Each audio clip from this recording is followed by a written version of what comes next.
ili tufike kule tunakotakiwa tufike, na kila mtu alifikiria tufike, lazima tuwe wamoja.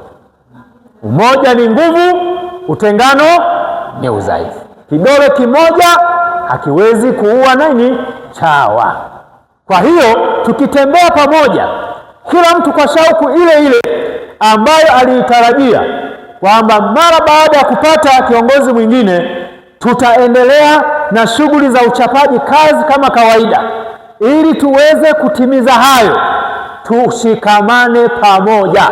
Na hilo Mungu analijua, kwamba watu wakiwa pamoja na nguvu ya Mungu ikiwa juu yao, watu walioungana, kazi yao inafanikiwa. Yesu alipoona mafanikio yake wakiwa wameshikamana pamoja na Mungu, alipokuwa anaondoka kwenye hii dunia, maneno ya usia wake ilikuwa ni kuombea mitume wawe na siri ya umoja. Wakifanya kazi kwa umoja, watafanikiwa kama yeye alivyofanikiwa. Injili ya Yohana sura ile ya 17 aya ya 11 mpaka aya ya 12. Injili ya Yohana sura ya 17 aya ya 11 mpaka ya 12 inasema, wala mimi simo tena ulimwenguni, lakini hawa wamo ulimwenguni. Nami naja kwako, Baba Mtakatifu, kwa jina lako ulilonipa, uwalinde hawa, ili wawe na umoja kama sisi tulivyo.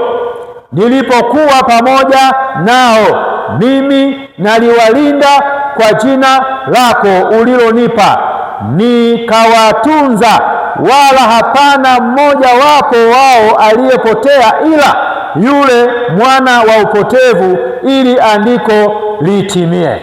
Unaona jinsi Yesu anatoa siri ya mafanikio yeye alipokuwa kwenye hii dunia.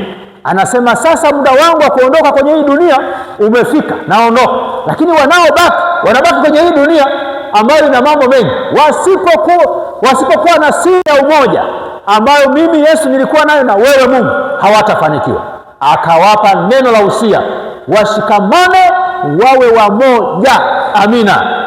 Wakiwa wamoja, siri ya maendeleo itafichuka, na pale tulipokutarajia kufika tutafika, kwa sababu Mungu tutaomba ufunuo, tutapata ufunuo wa maendeleo na mambo ya kufanya. Tutatembea katika hayo mafunuo ya Mungu kwa umoja, na safari yetu na ndoto zetu tunakotarajia kufika kiroho na kimwili kwenye diocese yetu, tutafika tu kwa uwezo wa Mungu aliyetuhusia umoja.